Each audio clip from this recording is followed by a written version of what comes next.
Hello friend, नमस्कार। मैं आपका दोस्त अनुपम आज आपके लिए प्राइड एडिफिकेशन यूट्यूब चैनल पे भारतीय संविधान के भाग 6 में राज्य के बारे में परिभाषित करेंगे और राज्य के बारे में क्या क्या चीज़ें दी गई हैं उनके बारे में बात करेंगे।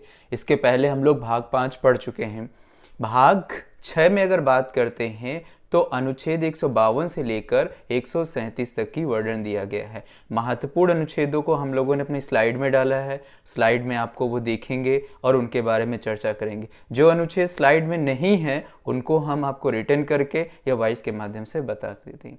चलिए शुरुआत करते हैं। सबसे पहले देखिए, स्लाइड में आप लोग देख रहे हैं। सबसे पहले अनुच्छेद 152 नहीं दिया है। 152 में कोई खास बात नहीं दी गई है, सिर्फ परिभाषा के बारे में बताया गया है कि परिभाषा क्या होगी साधारण शब्दों में। लेकिन यहाँ से शुरुआत हो जाती है अनुच्छेद 153 से। 153 कार्यपालिका एग्जीक्यूटिव बॉडी को हमारी बताती है राज्य के बारे में। हम लोगों ने भाग 5 में संघ को पढ़ा था और भाग 6 में राज्य के बारे में पढ़ेंगे। देखिए, राज्य के राज्यपाल का वर्णन जो है वो हमारा अनुच्छेद 153 में है। परीक्षा की दृष्टि से काफी महत्वपूर्ण अनुच्छेद है कि 153 में राज्यपाल के बारे में दिया गया है। नेक्स्ट हमारा है अनुच्छेद 154। राज्य की कार्यपालिका की शक्ति, एग्जीक्यूटिव बॉडी कहा जाता है कि राज्य की कार्यपालिका का जो प्रमुख व्यक्ति है और या राज्य की कार्यपालिका की शक्ति किसमें निहित होती है तो राज्यपाल में। अगला अनुच्छेद हमारा चलता है 155। अब 155 में बताया गया कि राज्यपाल की नियुक्ति किस आधार पर राज्यपाल की नियुक्ति कर सकते हैं या कौन व्यक्ति राज्यपाल बनने के लिए है। अनुच्छेद 156 में राज्यपाल की पदावधि कितने महीने तक रह सकता है, कितने साल तक रह सकता है, पदावधि के बारे में बताया गया। राज्यपाल की नियुक्ति की अहर्ताएं, क्या क्या योग्यताएं होती हैं, अनुच्छेद 157 में दिया गया है। अगला अनुच्छेद 158 में क्या दिया गया है कि राज्यपाल के पद के लिए क्या क्या शर्तें आवश्यक होती हैं। तो देखिए, इसमें स्लाइड में आप देखिए सबसे जो महत्वपूर्ण अनुच्छेद है वो 153 है, राज्यपाल के बारे में जो बात की गई है। और उसके बाद अगर हम लोग बात करते हैं तो राज्यपाल की नियुक्ति किस में दी गई है, अनुच्छेद 155। तो परीक्षा की दृष्टि से अगर देखा जाए तो 153 और 155 काफी महत्वपूर्ण है और राज्यपाल की अहर्ताएं योग्यताएं 157 में दी गई हैं। नेक्स्ट हम लोग चलते हैं। देखिए, अगला जो हमारा है, देखिए यहां पे हमने 158 आर्टिकल को नहीं लिया। राज्यपाल के पद की क्या शर्तें होती हैं ये दिया गया है। हम लोगों ने स्लाइड में जो लिया है वो 159 लिया है। 159 में क्या बताया गया है कि राज्यपाल द्वारा शपथ या प्रतिज्ञान, जब राज्यपाल अपने पद की शपथ लेगा तो वो किस आर्टिकल में दिया गया है, 159। नेक्स्ट हमारा अनुच्छेद है 163। 163 में क्या है, अब देखिए कह रहे होंगे आप लोग कि 159 के बाद सीधा 163 आ गया है, लेकिन एक महत्वपूर्ण अनुच्छेद स्लाइड में छूट गया है जिसको हम लोग लेंगे और काफी महत्वपूर्ण है। देखिए, 160 में कुछ आकस्मिकताओं में राज्यपाल के कृत्यों के निर्वहन की बात कही गई है, इतना महत्वपूर्ण नहीं है। लेकिन अनुच्छेद 161 जो है बहुत महत्वपूर्ण है, इसको हमेशा याद रखिएगा कि अनुच्छेद 161 में क्या है। कहा गया है कि जिस प्रकार भारत का राष्ट्रपति कुछ मामलों में किसी भी व्यक्ति को सजाए या कोई भी तरह का आपराधिक वृत्ति का व्यक्ति है या किसी प्रकार को उसको दी गई है तो क्षमा करने की जो शक्ति है वो राज्यपाल के पास भी होती है, जैसे राष्ट्रपति को अनुच्छेद 72 में प्राप्त थी। तो क्षमा करने के लिए कुछ मामलों में दंडादेश का निलंबन कर सकता है, परिहार कर सकता है और उसका लघुकरण राज्यपाल के द्वारा किया जा सकता है। ये अनुच्छेद 161 में है। तो आप लोग ये याद रखिएगा कि क्षमा करने की जो शक्ति है वो राज्यपाल की अनुच्छेद 161 में है, ये वर्णित है। नेक्स्ट 162 में राज्य की कार्यपालिका का विस्तार, राज्य की कार्यपालिका का विस्तार अनुच्छेद 162 में है। देखिए, बात इसलिए करते हैं कि बहुत सारे अनुच्छेद होने पे बच्चों के मन में हमेशा रहता है कि कौन सा आर्टिकल पढ़ें और कौन सा छोड़ दें, लेकिन आज की परीक्षाओं की दृष्टि से हमें लगभग ज़्यादातर अनुच्छेद पता होने चाहिए संविधान के। नेक्स्ट अनुच्छेद 164, मंत्रियों के बारे में अन्य उपबंध। जैसा हमारा जब राष्ट्रपति की बात करते थे तो अनुच्छेद 74 में कहा गया है कि मंत्रियों के बारे में राज्यपाल की राष्ट्रपति की शक्ति, उसी तरह हमारा राज्यपाल के लिए मंत्रियों के बारे में उपबंध बताया गया है। अनुच्छेद 165 देखिए, राज्य का महाधिवक्ता, बहुत इंपॉर्टेंट है, एग्जाम में कई बार पूछा गया है। जिस तरह attorney general of India Bharat में होता है, उसी तरह सॉलिटर जनरल होता है। तो सॉलिटर जनरल का पद देश के लिए है और राज्य का महाधिवक्ता 165 में है। अगला अनुच्छेद हम लोग चलते हैं, देखिए स्लाइड में देख रहे होंगे 166, राज्य सरकार का संचालन। तो राज्य सरकार का संचालन किस प्रकार होगा, यह अनुच्छेद 166 में दिया गया है। तो इस वाली स्लाइड में हम लोग देखते हैं अनुच्छेद 161 बहुत महत्वपूर्ण है कि राज्यपाल की क्षमा करने की जो शक्ति होती है वो अनुच्छेद 161 में दी गई है। नेक्स्ट हमारा है कि राज्यपाल शपथ किस में लेता है, 159 में लेता है। और अगला हमारा है राज्यपाल को सलाह देने के लिए मंत्रिपरिषद, जो हमारा 163 में दिया गया है। और राज्य का महाधिवक्ता अनुच्छेद 165 में दिया गया है। ये भी काफी महत्वपूर्ण है परीक्षा की दृष्टि से। चलते हम लोग अगली स्लाइड की ओर। स्लाइड में देख रहे हैं कि आपका कौन सा अनुच्छेद है, 167। देखिए 167 में राज्यपाल की जानकारी देने के लिए मुख्यमंत्री का कर्तव्य कहा गया है कि राज्य का निर्वाह या संचालन जो है वो सीएम मुख्यमंत्री करता है, लेकिन कोई भी कार्य बिना राज्यपाल की जानकारी के नहीं करेगा। तो कहने का तात्पर्य है आर्टिकल 167 में ये बताया गया है कि राज्यपाल की शक्ति जो है वो मुख्यमंत्री के लिए कर्तव्यों के लिए बताई गई है। नेक्स्ट है अनुच्छेद 168। 168 में है कि राज्य के विधानमंडल का गठन, कि राज्य के विधानमंडल का गठन कैसे होगा। पहली बात आती है विधानमंडल। देखिए विधानमंडल की बात जब करते हैं तो राज्यों की विधानसभा और राज्यों की विधान परिषद दोनों को हम लेते हैं, जहां से हमारे एमएलए और एमएलसी चुने जाते हैं। तो राज्य के विधानमंडल का गठन जो है 168 में गया गया। हम लोग भाग जो पढ़ रहे हैं वो हमारा राज्य को ही परिभाषित कर रहा है, भाग 6। तो भाग 6 में राज्य में ही बताया गया कि राज्य का विधानमंडल का गठन किस प्रकार होगा। अब देखिए नेक्स्ट जो तुम आपका है उसमें एक आर्टिकल है 169। देखिए 169 हम लोगों ने स्लाइड में नहीं लिखा है क्योंकि राज्य के विधान परिषदों का उत्सर्जन इसमें बताया गया कि राज्य की विधान परिषदें किस में होगी। 168 में दोनों बताया गया, विधानसभा विधान परिषद, लेकिन 169 में केवल विधान परिषद के बारे में बात की गई। अनुच्छेद 170 विधानसभाओं का संरचना। अब विधानसभाएं जो हैं वो अनुच्छेद 170 में दी गई हैं। जिस प्रकार हम लोग जब पढ़ते थे तो अनुच्छेद 80 में राज्यसभा का और अनुच्छेद 81 में लोकसभा के बारे में बताया गया है। सेम स्ट्रक्चर जैसा हमारा संघ का है उसी तरह हमारे राज्य का भी है।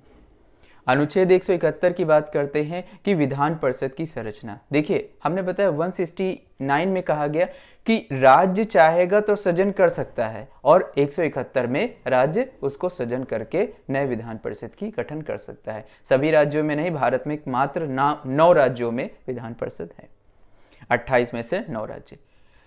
अनुच्छेद 172 राज्य के विधानसभाओं की अवधि। देखो आमतौर पे बताया गया है कि विधानमंडल में विधानसभा का अवधि और विधान परिषद दोनों की अलग अलग अवधि हैं, जैसे हमारे यहाँ लोकसभा और राज्यसभा के।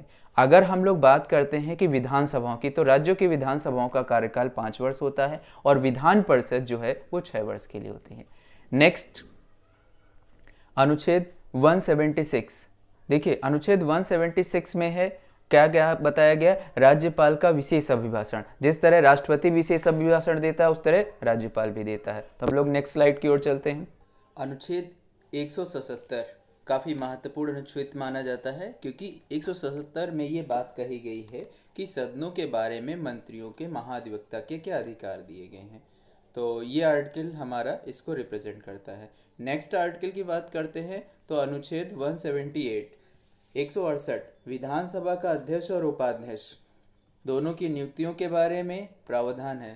तो बहुमत दल का जो तुम्हारा नेता होता है और विधानसभा का अध्यक्ष जो है वो सभी चुने हुए प्रतिनिधि अपने में ही एक अध्यक्ष को चुनते हैं और एक उपाध्यक्ष को चुनते हैं, जिनका कार्यकाल विधानसभा की कार्यकाल की अवधि के दौरान ही होता है।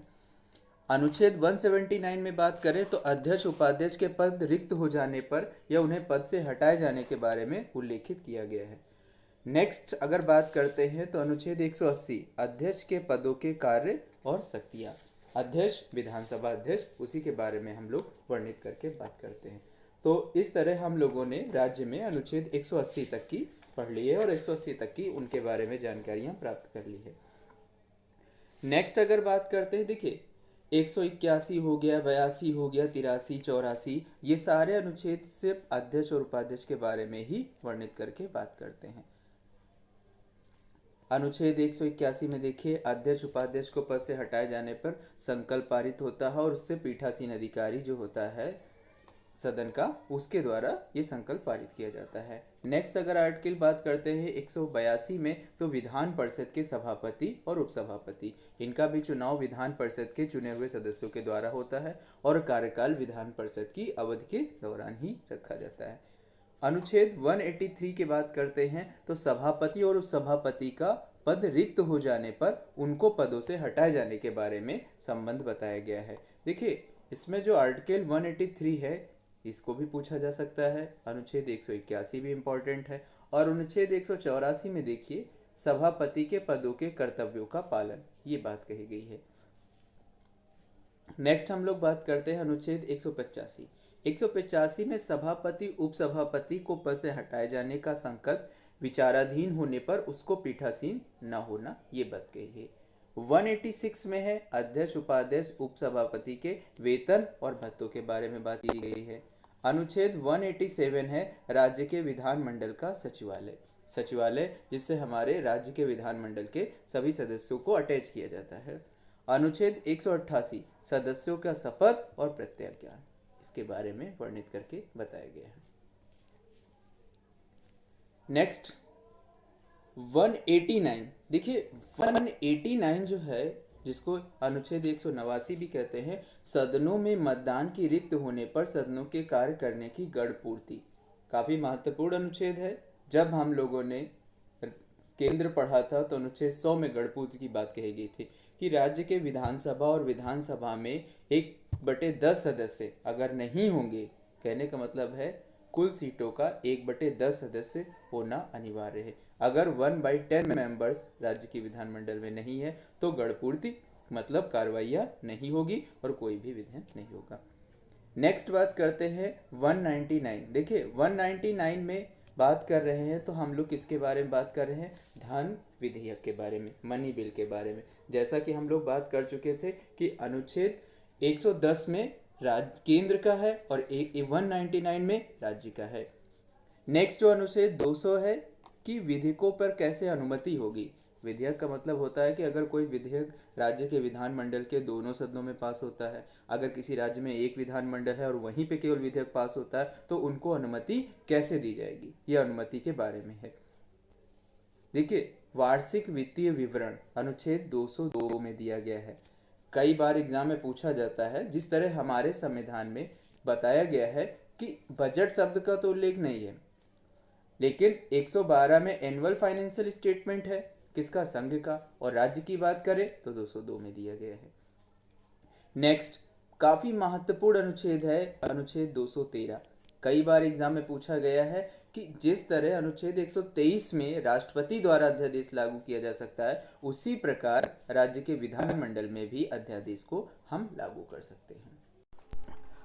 देख रहे हैं स्लाइड में अनुच्छेद 214 राज्य के उच्च न्यायालय के बारे में बात की गई है। तो देखिए राज्य के उच्च न्यायालय के बात की गई है तो अनुच्छेद 214 में उच्च न्यायालय के बारे में प्रावधान किया गया है। तो राज्य का उच्च न्यायालय, कई बार ये एग्जाम में क्वेश्चन आता है कि राज्य का उच्च न्यायालय राज्यों में स्थित होता है, जैसे उत्तर प्रदेश का उच्च न्यायालय इलाहाबाद में भी। नेक्स्ट है अनुच्छेद 215 उच्च न्यायालय के अभिलेख न्यायालय होना। कहने का मतलब है हाई कोर्ट, जिस तरह हमारा सुप्रीम कोर्ट भी एक अभिलेख न्यायालय की तरह कार्य करता है, तो राज्यों के लिए राज्य का जो न्यायालय है वो राज्य का अभिलेख न्यायालय कोर्ट ऑफ रिकॉर्ड के रूप में काम करेगा।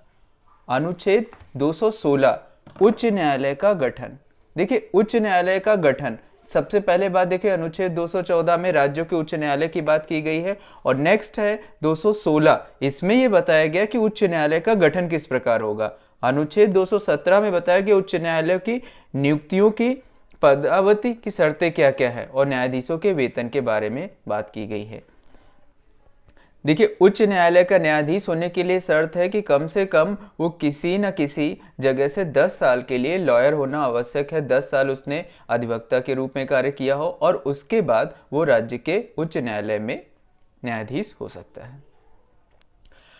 नेक्स्ट, अनुच्छेद 222, ये भी काफी इंपॉर्टेंट है क्योंकि इसमें एक बात बताई गई है, स्लाइड में आप लोग देख रहे हैं, पढ़िए क्या समझ में आता है कि एक न्यायालय से दूसरे न्यायालय में न्यायाधीशों का अंतरण। तो ये कैसे हो सकता है? 222। नेक्स्ट, अनुच्छेद 223 में क्या है? कार्यकारिणी मुख्य न्यायाधीश की नियुक्ति कैसे होती है, जो कार्यकारिणी न्यायाधीश है। नेक्स्ट, अगर इसी में देखिए 223 में तो इसके बारे में है। नेक्स्ट अगर बात करते हैं तो अनुच्छेद 224 में अन्य न्यायाधीशों की नियुक्ति की बात करते हैं, और अनुच्छेद 226 की बात करें तो कुछ रिटें हैं, बहुत महत्वपूर्ण है ये, कुछ रिटें हैं, जैसा हम लोग अनुच्छेद 32 में पढ़ चुके थे सुप्रीम कोर्ट में, और अनुच्छेद अगर बात करें तो ये हाई कोर्ट के लिए। ये काफी एग्जाम में पूछी जाती है। जो 5 रिटें हम लोग ने आपको बताया था कि 5 तरह की रिटें हैं, बंदी, प्रत्यक्षीकरण, परमादेश लेख, अधिकार पेक्षा लेख। तो ये हमारी जो रिटें हैं वो उच्च न्यायालय की शक्ति अनुच्छेद 226 में परिभाषित है। परीक्षा के दृष्टि से काफी महत्वपूर्ण ये अनुच्छेद है। अनुच्छेद 231, 2 या 2 से अधिक राज्यों में एक ही उच्च न्यायालय होना, मतलब 2 राज्यों में अलग अलग एक ही उच्च न्यायालय होगा। कई ऐसे राज्य होते हैं जहां एक साथ कई है। अब गुवाहाटी को आप ले लीजिए तो गुवाहाटी पहले क्या था कि 4 राज्यों का उच्च न्यायालय है, आज भी वो क्या मतलब बहुत बड़े उच्च न्यायालय के रूप में कार्य कर रहा है। अनुच्छेद 233, न्याय, देखो जिला न्यायाधीशों के जो सबऑर्डिनेट कोर्ट हैं उनको अनुच्छेद 233 में रखा गया, उसके बारे में वर्णित करके बताया गया है। आई होप कि हमारी स्लाइड में आपको आर्टिकल अच्छे लगे होंगे, समझ में आए होंगे। अगर हमारा चैनल आपको अच्छा लगे तो लाइक कीजिएगा, सब्सक्राइब कीजिएगा, शेयर कीजिएगा। धन्यवाद, मिलते हैं नेक्स्ट वीडियो में।